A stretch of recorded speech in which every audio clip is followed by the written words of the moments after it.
할렐루야, 좋은 아침입니다. 매일 말씀 묵상에 함께하신 모든 분들을 주 예수 그리스도의 이름으로 환영합니다. 오늘도 하나님 말씀으로 하루를 시작하시는 여러분과 여러분의 가정, 자녀, 학업, 그리고 일터 가운데 하나님의 충만한 은혜와 평강이 함께하시기를 간절히 기원합니다. 8월 15일 금요일 말씀 묵상 시작하겠습니다. 이 아침 우리에게 주시는 하나님의 말씀은 민수기 3장입니다. 제가 민수기 3장 1절부터 10절까지 말씀을 봉독하겠습니다. 하나님 말씀입니다. 여호와께서 시내산에서 모세와 말씀하실 때 아론과 모세가 낳은 자는 이러하니라. 아론의 아들들의 이름은 이러하니 장자는 나답이요 다음은 아비후와 엘르아살과 이다말이니 이는 아론의 아들들의 이름이며 그들은 기름 부음을 받고 거룩하게 구별되어 제사장 직분을 위임받은 제사장들이라. 나답과 아비후는 시내 광야에서 여호와 앞에 다른 불을 들이다가 여호와 앞에서 죽어 자식이 없었으며 엘르아살과 이다말은 그의 아버지 아론 앞에서 제사장의 직분을 행하였더라. 여호와께서 또 모세에게 말씀하여 이르시되 레위 지파는 나아가 제사장 아론 앞에 서서 그에게 시종하게 하라. 그들이 회막 앞에서 아론의 직무와 온 회중의 직무를 위하여 회막에서 심우하되 곧 회막의 모든 기구를 맡아 지키며 이스라엘 자손의 직무를 위하여 성막에서 심우할지니 너는 레위인을 아론과 그의 아들들에게 맡기라. 그들은 이스라엘 자손 중에서 아론에게 온전히 맡겨진 자들이니라. 너는 아론과 그의 아들들을 세워 제사장 직무를 행하게 하라. 외인이 가까이 하면 죽임을 당할 것이니라. 아멘. 이는 우리에게 주시는 하나님의 말씀입니다. 주님 감사합니다. 본문을 중심으로 거룩하게 구별되어 라는 제목으로 함께 말씀을 나누겠습니다. 오늘날 우리가 사는 세상은 자유와 평등이 있다 이렇게 이야기하지만 보이게 또는 보이지 않게 불평등 그리고 차별 그리고 불의와 선입견이 엄연히 존재하는 그런 세상입니다. 단지 겉으로 대놓고 드러나지 않을 뿐이죠. 비행기를 타면 우리는 그것을 분명히 경험하게 됩니다.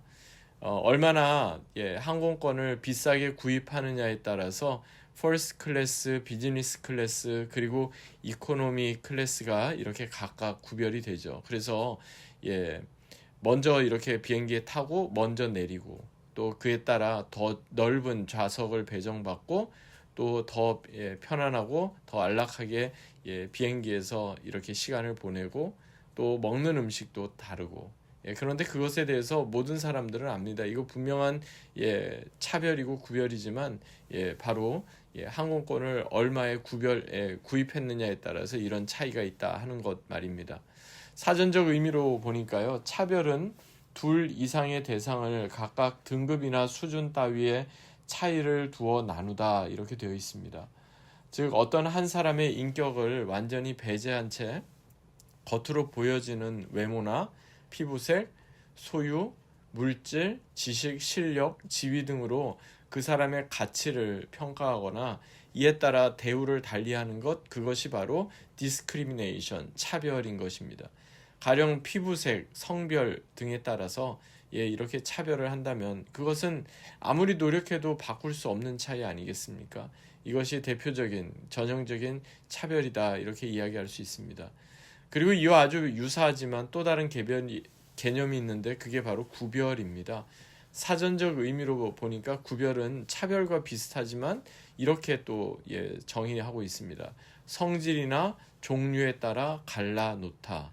즉 각각 그 종류에 따라서 각각 그 성질에 따라서 어떤 다름을 인정한다는 겁니다. 그래서 빛과 어둠이 나눠지고 선과 악이 나눠지고 물과 기름이 서로 나누어지고 알곡과 쭉정이가 서로 나누어지는 것, 이거는 차별이 아니라 바로 구별인 것입니다. 어떤 의미에서 보면 차별과 구별, 별 차이가 없어 보이지만 또 다른 의미에서 보면 차별과 구별은 분명 다르다 여겨지는 이유가 바로 이것 때문입니다. 여러분, 우리 그리스도인들에게 있어서 차별은요 철저하게 거부되어야 합니다. 하지만 구별은 우리에게도 필요합니다. 민수기를 통해 우리에게 말씀하시는 하나님, 우리를 광야와도 같은 세상 가운데 어떻게 이끌고 가시는지, 그리고 우리는 어떻게 거룩하게 구별된 자로 살아가야 하는지를 우리는 민수기를 통해 발견하게 되는데요. 먼저 오늘 본문 시작되는 민수기 3장 1절부터 4절까지의 말씀 보시겠습니다. 오늘 본문은 이렇게 시작되죠. 여호와께서 시내산에서 모세와 말씀하실 때 아론과 모세가 낳은 자는 이러하니라. 아론의 아들들의 이름은 이러하니 장자는 나답이요 다음은 아비후와 엘르아살과 이다말이니 이는 아론의 아들들의 이름이며 그들은 기름 부음을 받고 거룩하게 구별되어 제사장 직분을 위임받은 제사장들이라. 나답과 아비후는 시내 광야에서 여호와 앞에 다른 불을 들이다가 여호와 앞에서 죽어 자식이 없었으며 엘라살과 이다말이 그의 아버지 아론 앞에서 제사장의 직분을 행하였더라. 우리가 잘 아는 것처럼 하나님께서는 모세를 아주 특별하게 구별하시지요. 차별이 아니라 구별하셔서 그를 이스라엘 백성들의 지도자로 세우십니다. 그래서 애굽에서 종살이하던 이스라엘 백성들을 출애굽시키시고 그 험한 광야의 길을 지나 약속의 땅에까지 이스라엘 백성들을 인도하는 중차대한 그런 직무를 위임하십니다. 오늘 본문은요, 이처럼 하나님께서 세우신 모세보다도 아론의 이름이 지금 먼저 등장하죠. 또 아론의 네 아들들의 이름이 차례로 이렇게 나오고 있음을 발견하게 됩니다. 물론 나중에 모세의 아들들의 이름이 역대상 23장에 이렇게 나오지만 모세의 아들들은 그저 평범한 레위인의 한 사람에 불과하여 회막에서 봉사하는 정도였지 아버지 모세처럼 이스라엘 백성을 이끄는 지도자가 아니었습니다. 그리고 삼촌 아론처럼 하나님 앞에서 이스라엘 백성들의 죄를 이렇게 용서함을 구하고 하나님께 제사를 드렸던 제사장 직분을 이렇게 감당하는 자들도 아니었습니다.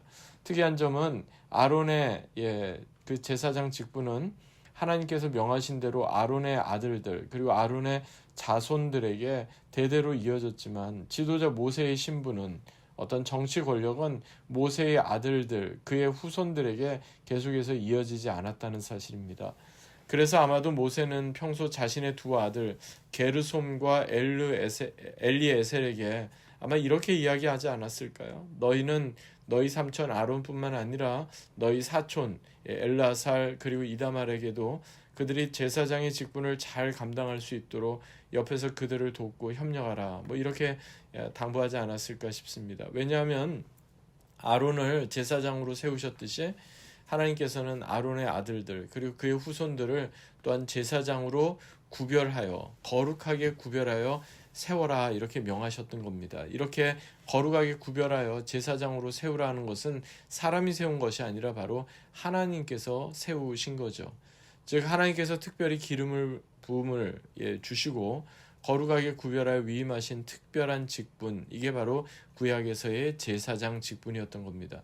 그런데 4절에 보니까 이상한 내용이 나와요.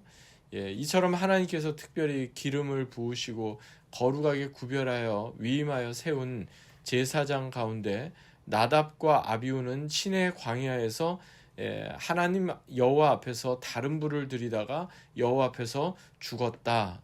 죽임을 당하고 또한 자식이 없었다. 이렇게 말씀하고 있다는 내용입니다. 갑자기 왜 이렇게 당혹스러운 내용을 말씀하고 있는 걸까요? 그 구체적인 배경은 레위기 10장에 나오는데요. 레위기 10장 1절 그리고 2절에 보니까 이런 말씀이 나옵니다. 아론의 아들 나답과 아비후가 각각 향로를 가져다가 여호와의 명하시지 않은 다른 불을 담아 여호와 앞에서 분향하였더니 불이 여호와 앞에서 나와 그들을 삼킴에 그들이 여호와 앞에서 죽은지라.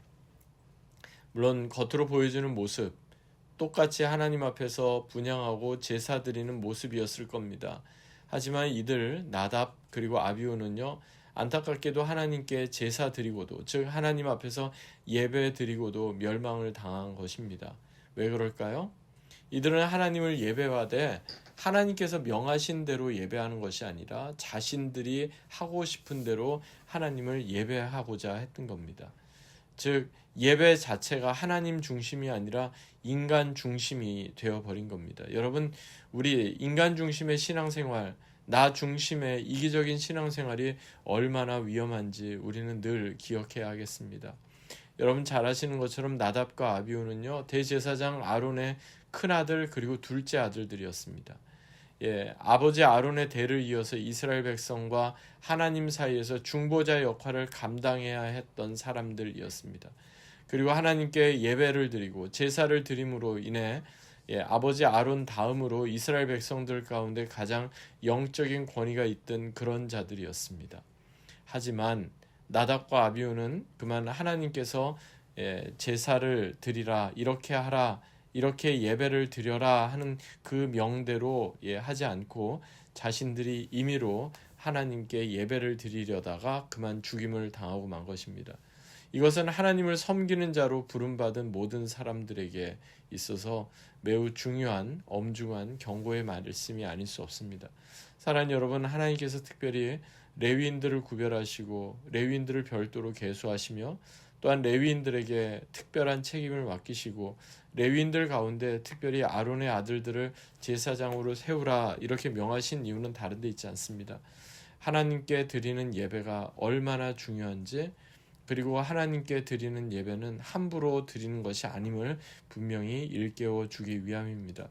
즉 하나님을 예배하는 제사장이나 성막에서 수종드는 레위인들 모두 그들은 1차적으로 하나님의 거룩하심을 따르며 그 거룩하심을 이스라엘 백성들 가운데 전해주는 책임이 있었던 겁니다. 그런 의미에서 본문에 나오는 나답과 아비후의 경우와 또 후에 사무엘하 6장에서 하나님의 임재의 상징이었던 법궤를 움직이는 바로 그 자리에서 죽임을 당했던 우사의 경우는 어떤 의미에서 보면 서로 연결이 된다 이렇게 볼 수 있겠습니다.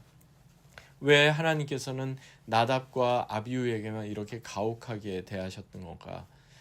여러분, 그것은 다른 데 있지 않습니다. 하나님께 드려지는 예배가 얼마나 중요하고 얼마나 엄중한지를 말씀하기 위해서입니다. 임의로 자신들이 그냥 생각했던 그러한 임의로 이렇게 하나님 앞에 번제를 드리거나 향불을 올리거나 그렇게 할 수 없다, 분향할 수 없다는 것을 분명히 말씀하기 위해서입니다. 예배는 그래서 1차적으로 우리 자신을 만족시키는 데 있지 않습니다. 예배는 철저하게 하나님을 기쁘시게 하는 데 있습니다. 그래서 사도 바울도 그 유명한 로마서 12장에서 어떻게 말씀합니까? 너희 몸을 하나님이 기쁘게 받으시는 거룩한 산 제사로 드리라. 이는 너희의 드릴 영적 예배니라. 그렇습니다. 하나님께서 기쁘게 받으시는 예배, 그리고 하나님을 기쁘시게 하는 거룩한 예배, 그것이야말로 spiritual worship, 즉 영적 예배가 된다 하는 겁니다. 또 한 가지 오늘 본문 묵상하면서 저는 이런 생각을 해봤습니다. 나답과 아비후의 동생이었던 엘르아살과 이다말, 그들은 직접 자신들의 눈앞에서 자신들의 형들이 하나님의 그런 징계를 받고 죽임을 당하는 것을 직접 목격했던 자들입니다. 아마도 평생 그들에게 있어서 이것은 정말 잊혀지지 않는 그런 가슴 아픈 순간이고 트라우마였을 겁니다. 동시에 이것은 그들로 하여금 하나님 앞에서 예배를 드리고 제사를 드린다는 것이 얼마나 두려운 일이고 얼마나 큰 경외심으로 하나님을 섬기고 또 제사장의 직분을 감당해야 할지를 늘 일깨워주는 그러한 내용이 아니었을까 싶습니다. 사랑하는 여러분, 나답과 아비후의 그 경우를 우리도 마음에 다시 한번 생각하십시다. 하나님 앞에 나와 예배하는 우리 모두 하나님 앞에 거룩하게 구별된 제사장임을 기억하십시다. 그리하여 하나님을 기쁘시게 하는 거룩한 산 제사를 드리는 영적 예배자들, 또 그렇게 하나님을 예배하는 자로 사는 저와 여러분 되시기를 주 예수 그리스도의 이름으로 간절히 축원합니다. 아멘. 하나님 아버지 감사합니다. 다시 한번 이 말씀 우리의 마음에 되새깁니다. 오늘 하루도 하나님을 기쁘시게 하는 거룩한 산 제사를 드리는 생활 예배자들 다 되게 하여 주옵소서. 감사드리며 존귀하신 주 예수 그리스도의 이름으로 간절히 기도하옵나이다. 아멘. 오늘도 주님 안에서 승리하는 귀하고 복된 하루 되시기 바랍니다. 주님의 이름으로 축복합니다.